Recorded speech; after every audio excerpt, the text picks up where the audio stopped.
All of humanity began here on this continent, and we've slowly spread out to other parts of the world. You hear it said that a lot of people, when we come to Africa, we form an attachment with the continent that never leaves us. My personal theory is that it's a homecoming.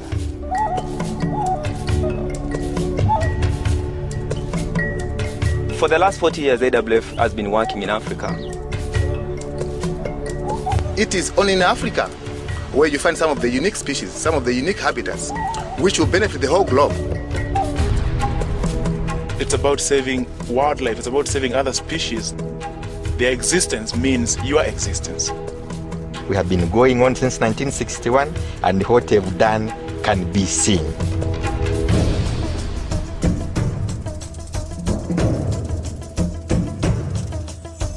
AWF's belief is that the countries, the governments, and the people of Africa should identify priority landscapes that really have rich wildlife resources. And that, in a nutshell, is what a heartland is. The heartland really works to link those pieces that are important. Protected areas, community areas, areas might be owned by individuals, and you bring them all together into a working landscape. Heartlands are about land. It is about space. Once people understand our vision of the heartlands, the next thing they usually ask is, so how do you actually work in heartlands? The integrated approach that AWF takes really has 4 dimensions. The first is the conservation of large landscapes. The second is protecting individual species. The third aspect is conservation enterprise. The last dimension is capacity building within Africa. We have interventions related to land and habitat.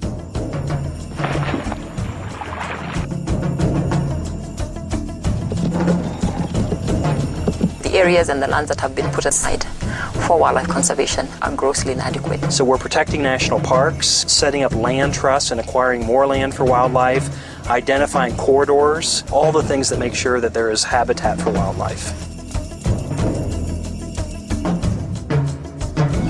These 2 national parks comprise about 5 to 10% of this entire ecosystem, and the Manyara Ranch is sitting neatly in the middle of them here.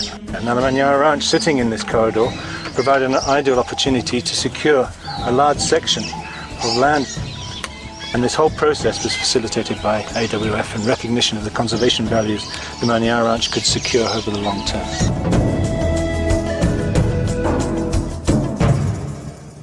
The second major way that we work in heartlands is by a focus on species. We need to understand what the requirements of those species are within the landscape. We need to understand what are the activities that threaten their well-being. There are, of course, a number of endangered species in Africa. The mountain gorillas are very threatened. Predators are being killed because of conflicts with humans and their livestock. If wildlife could talk, it would take us to court. You know, you're infringing on my space.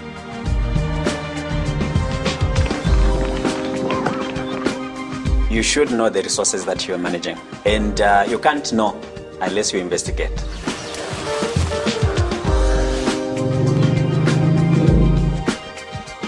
You need the scientific feedback to people who are managing on the ground.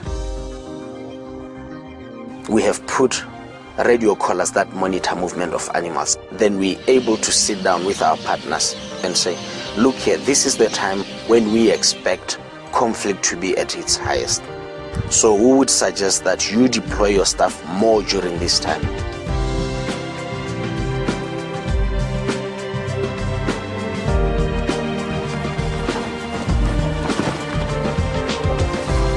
If you had looked at mountain gorillas in 1989, you would have said this animal is doomed.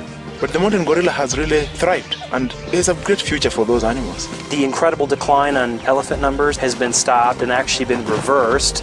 500 rhino, black rhino, is an increase since the year 2002. Talk about a comeback. Where we invest resources and where we use good science and when we undertake the right sorts of interventions, there's no reason why humanity cannot succeed at this task if we set ourselves to it.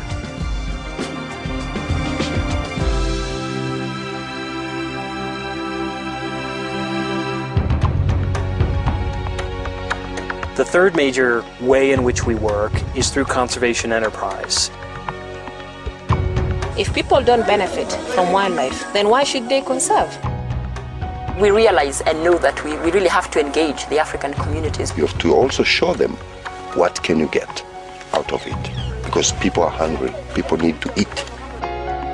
Our aim is to empower communities to be able to take part, to take ownership, of the wildlife and the enterprises that they can derive from there. We're interested in finding ways to make these landscapes economically viable, and we do that in a lot of cases by working with the private sector. And that could be anything from a lodge to a walking safari to a cultural tour.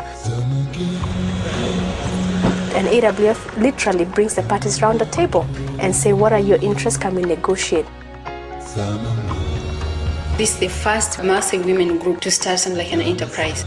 In 2001, AWF started training these women. And just after they finished, the women sold the products worth $560. They started buying shoes for their children. They were even looking more healthier. So it is really touching everybody in the village.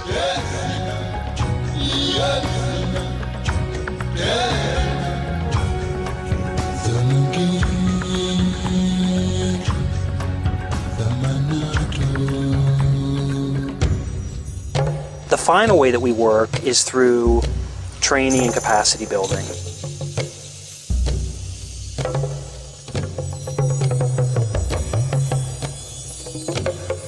Historically, African Wildlife Foundation was about developing leadership. It was about building capacity of African nationals to manage their own resources. The Charlotte Fellowship is one way of trying to get people aware that they can take leadership in the management of wildlife on their lands. Yeah, the scholarship I obtained from the support from African Wildlife Foundation, it led me to obtain my master's degree in environment and development. I'm a Charlotte Fellow. I know about wildlife. I know wildlife is beneficial, but my work does not involve me only. I work with so many people. The communities I work with, private sector, governments, landowners, and other people should see the effect of the lessons that I've learned. The Game Scouts have been trained to use a GPS and to write down data in a structured format that can be then used to answer certain questions. So AWF have been working at the community level to help bring in the information we need to make the decisions as to how land should be used. You need that knowledge within and among the people of Africa who are, in the long term, going to be responsible for the management and for the conservation of their wildlife. There is a recognition from AWF that Africans have the capacity. I think it's important for me to work for an organization that is working in Africa, whose bulk of the staff are African. We can bring in our feelings, we can bring in our backgrounds, we can bring in the diversity of cultures to bear on conservation.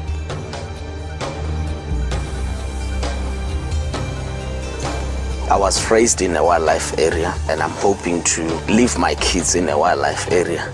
And thinking of all of a sudden that going away, something that I can't imagine. I like nature. So when I got this opportunity, to me it was a stage of completing oneself. I want to be different. I want to apply that to conservation and make a difference. I feel privileged to be involved in conservation. For me, conservation, nature conservation is something I have a passion for. I like it. I love it, and I think I'll stick to it. I'll not change my mind. Donors and supporters come out to visit, and I love to show them firsthand the impact that we're having, and they walk away saying, wow, I can't believe the staff. I can't believe the way partners are working with AWF. I can't believe how much is actually being done here on the ground. And I believe if you'd come out and see it yourself, you'd have the same reaction and you'd want to make the same investment.